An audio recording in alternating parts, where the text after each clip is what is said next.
నమస్తే welcome to Aadya media నేను మీ స్వర్ణ ప్రస్తుతం మనతో పాటు ఉన్నారు సీనియర్ జర్నలిస్ట్ సినీ పరిశోధకులు ఇమ్మంది రామారావు గారు. నమస్తే అండి రామారావు గారు. నమస్తే అమ్మా. రామారావు గారు, శ్రీజ అలానే కళ్యాణ్ దేవ్ గారు కలిసి ఉండడం లేదు, సెపరేట్ గా ఉంటున్నారన్న విషయం అయితే తెలుసు. బట్ డివోర్స్ తీసుకున్నట్లుగా అయితే మాత్రం ఇప్పటి వరకు వార్తలు రాలేదు.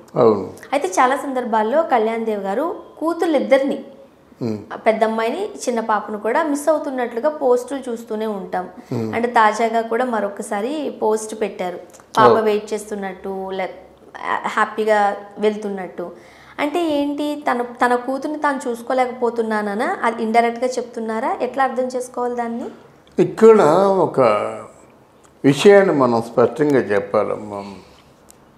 శ్రీజ ఆల్రెడీ పెళ్లి చేసుకుంది, ఒక కూతురు ఉంది.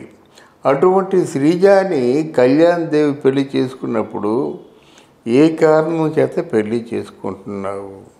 చిరంజీవి నీకు ఒక సినిమాలు రికమెండ్ చేస్తారనే ఉద్దేశంతో పెళ్లి చేసుకుంటున్నావా, లేదా ఆవిడకు లైఫ్ ఇద్దాము, ఆవిడ మనసును షేర్ చేసుకుందాము, ఆ జీవితాన్ని మళ్ళీ చిగురింపజేద్దామన్న ఆలోచనతో చేసుకుంటున్నావు అన్నది ముందు నువ్వు చెప్పాలి. అప్పుడు ఏం చెప్పుకుంటావు నువ్వు? లేదు, నీ తాలూకు జీవితంలో నేను తోడుంటాను, నీ జీవితాంతం నేనే నీడగా ఉంటాను, ఇట్లాంటి పిచ్చి పిచ్చి కబుర్లు ఉంటాయి కదా, ఆ మాటలు చెప్పి పెళ్లి చేసుకున్నావు. ఆవిడ కడుపు పడ్డింది, నీకంటూ బిడ్డ పుట్టారు. బిడ్డ పుట్టిన తర్వాత సినిమాల మీద వ్యామోహం ఏంటమ్మా? తప్పు కదా అది.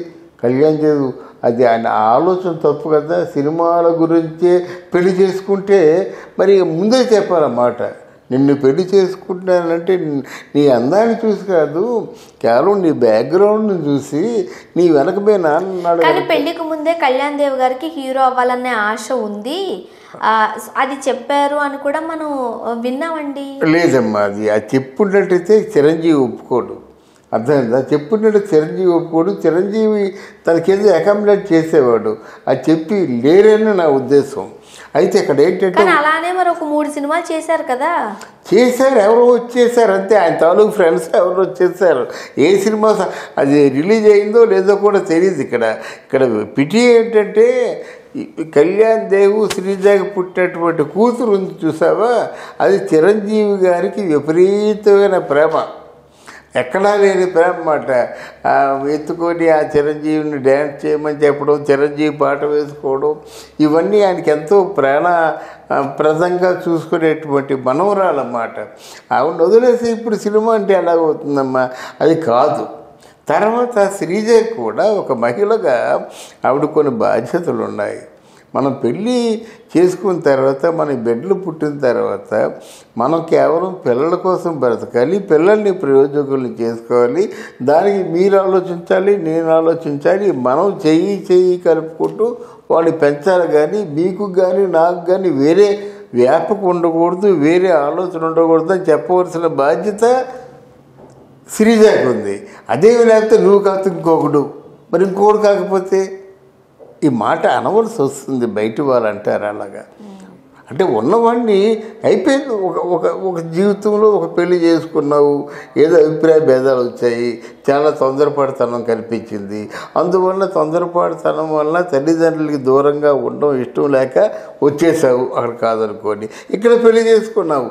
ఈ పెళ్లి నిలబెట్టుకోరు కదా.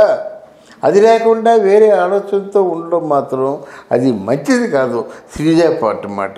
అఫ్కోర్స్ నా చిరంజీవిగా అనొచ్చు, విపరీతమైన ప్రేమ ఉంది కనుక నా కూతురు 3వ పెళ్లి చేసుకున్నప్పుడు కూడా నేను అభ్యంతరం లేదు, నేను ఒక కోఆపరేట్ చేస్తాను, నేను స్వాగతిస్తానని చెప్పడం కూడా చిరంజీవిది తప్పే. అక్కడ నిహారిక తాలూకు భర్త చైతన్యాన్ని ఎలాగైతే కన్విన్స్ చేయడానికి ప్రయత్నం చేశావో, అలాగే శ్రీజ భర్త ఈయన కళ్యాణ్ దేవుని కూడా కాంప్రమైజ్ చేయడానికి ప్రయత్నం చేయాలి. కళ్యాణ్ దేవుని శ్రీజాని ఒక దగ్గర కూర్చోబెట్టి ఇట్లాంటివి వద్దమ్మా, మీ తొందరపడతనంతో మీరు ఏదో నిర్ణయాలు తీసుకుంటే అది మొత్తం కుటుంబం అందరికీ ఎఫెక్ట్ అవుతుందని చెప్పేసి వాళ్ళిద్దరూ కన్విన్స్ అయ్యేలా చెప్పవలసిన బాధ్యత ఉంది. ఇప్పుడు ఏమంటాడు కళ్యాణ్ దేవు? నా కూతుర్ని చూడకుండా ఉండలేకపోతున్నా అంటాడు కళ్యాణ్ దేవ్. ఇక్కడ చిరంజీవి అంటాడు, నా మనవరాళ్ళు చూడకుండా ఉండలేకపోతున్నా అంటాడు. అందువల్ల ఎంత కాదన్నా మరి తండ్రికే కదా ఎక్కువ అది ఉంటుంది. అది ఆలోచించుకోవాలి. మన తండ్రికి ఎక్కువ ప్రేమ ఉన్నట్టయితే మరి బయట ఎందుకు వెళ్ళిపోయాడు అని వేషాలు వేస్తున్నాడా? చాలామంది చెప్తున్నాడు అన్నమాట. ఇది ఒక కళ్యాణదేవి కాదు, ఒక బిడ్డలు పుట్టిన తర్వాత ఏమో బ్లాక్మెయిల్ చేయడం కోసం బయటికి వెళ్ళిపోయాడా? అలానే ఎందుకు అనుకుంటారు మీరు? అంతే కదా. ఇప్పుడు ఆ పెద్ద కుటుంబం కాబట్టి మేము ఏం చెప్పినా మా ఇంటి అల్లుళ్ళు మా చెప్పిన మాటే వినాలి. అలా ఎందుకుంటామా? ఒక నలుగురు కూర్చున్నారంటే ఈ కుటుంబంలో ఎవరికి పెద్ద మనసు లేదా? ఆ తల్లి కూడా ఉందో, అంజనాదేవి తల్లి ఉంది కదా, లేదు నాయన కొంచెం ఇద్దరు చిలకా కోరికల్లా ఉండాలయ్యా అని చెప్పడానికి ఇంట్లో ఎవరు లేరటమ్మా. ఇప్పుడు చిరంజీవిగా చెప్పలేదు, సురేఖమ్మ చెప్పలేదా? మరి ఏం చేస్తున్నారు ఈ పెద్దలు? మరి అలా చెప్తారు కదా. ముగ్గురు అల్లుళ్ళు పిల్లల్ని వదిలిపెట్టేసేవారు అని అంటే ముగ్గురు అంటే ప్రతి దగ్గర అబ్బాయిలదే తప్ప అనేది కొంతమంది వాదన. మరి ముగ్గురు సుష్మిత వాళ్ళ హస్బెండ్ తో ఉండట్లేదు అని అంటున్నారు. ఎవరెవరు? సుష్మిత పెద్ద కూతురు.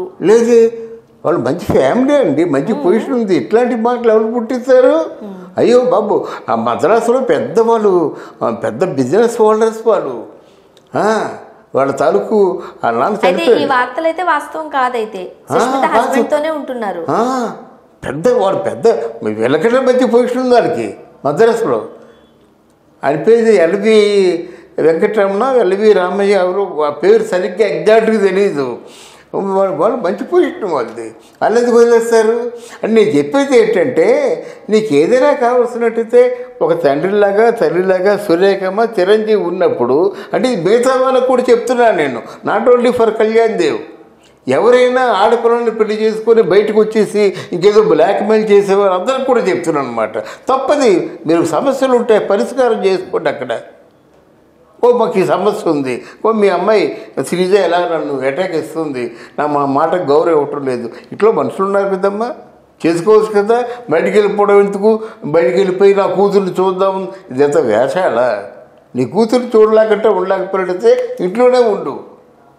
ఆ శ్రీజ కూడా కన్విన్స్ చేయు, మన ఇద్దరు ఇలాగ గొడవ పడకూడదు, గొడవ పడితే మన తాలూకు ఆ గొడవ తాలూకు ఎఫెక్ట్ పిల్లల మీద పడుతుందని కన్విన్స్ చేయు. అది పద్ధతి, అదే సంస్కారం. అది కాకుండా అమ్మాయిని బ్లాక్మెయిల్ చేసినట్టు అమ్మాయి ఏముంటుంది, ఏమో నేను బ్లాక్మెయిల్ చేస్తున్నాడు, నన్ను ఏలుకుంటాడు ఏలుకోడు అన్నీ ఇంకొకటి చూసుకుంటుంది. ఇంకోటి చూసుకుంటే ఇంకొకటి కూడా ఆ పద్ధతిలోనే ఉంటాడు. అలా ఎంతకాలం? అదే నేను చెప్పదలుచుకున్న ఈ వీడియోలో నేను చెప్పదలుచుకున్న విశేషం ఏంటంటే, కాంప్రమైజ్ అవ్వండి. ఒక సూత్రం చెప్తారు ఇంగ్లీష్ వాడు ఏంటంటే, when you step out it is competition. When you step out it is competition. When you step in it is compromisation. You should not forget that. ఒక్కసారి నువ్వు ఇంట్లోకి వచ్చినట్టయితే రాజీ పడిపోవాలి, మూడితో కానీ కుటుంబంతో కానీ పిల్లలతో కానీ. ఒక్కసారి నువ్వు బయటికి వెళ్ళావు అనుకోండి, బ్రహ్మదేవుడు ఇచ్చినా సరే నో ఐఎమ్ స్వర్ణ అనాలి. అలా ఇప్పుడే సక్సెస్ఫుల్ లైఫ్ లీడ్ చేస్తారన్నమాట. అలా కాకుండా మామూలుగా పిల్లలు కనేస్తున్నారు, పక్క నుంచి పిల్లలు కనేసి వెళ్ళిపోయి సినిమాలు చేసుకుని బండ్లు వచ్చి నా కూతురు చూడకట్ట ఉండలేకపోతున్నాను అని చెప్పి ఆయన చెప్పి, నాకు వద్దు, నాకు చికాగ్గా ఉంది, ఆయనతో నాకు వద్దు, ఇంకో పెళ్లి చేసుకుంటానని ఆవిడంటే ఏంటమ్మా కుటుంబం పరువు ప్రతిష్ట ఏమవుతుంది? ఒకసారి ఆలోచించుకోమని చెప్పండి. అందువల్ల అలా ఇది నాట్ ఓన్లీ కళ్యాణదేవి చెప్తున్నాడు అనమాట. ఎవరైనా సరే ఆడపిల్లల్ని మాయ చేసి పెళ్లి చేసుకొని వదిలేసి మళ్ళీ ఏదో బ్లాక్మెయిల్ చేసుకున్న అందరికీ కూడా ఓడే చెప్పదలుచుకున్నాను అనమాట. కమాన్, సమస్యలు వస్తుంటాయి, ఆడు మగల మధ్య సమస్యలు రాకుండా ఎందుకుంటాయి? దాన్ని కాంప్రమైజ్ అవ్వండి, ఇద్దరు సాల్వ్ చేసుకోండి, ఇద్దరు కూర్చోండి. అది నేను చెప్పేది మాట. Thank you so much. Thank you అమ్మా, థ్యాంక్ యూ.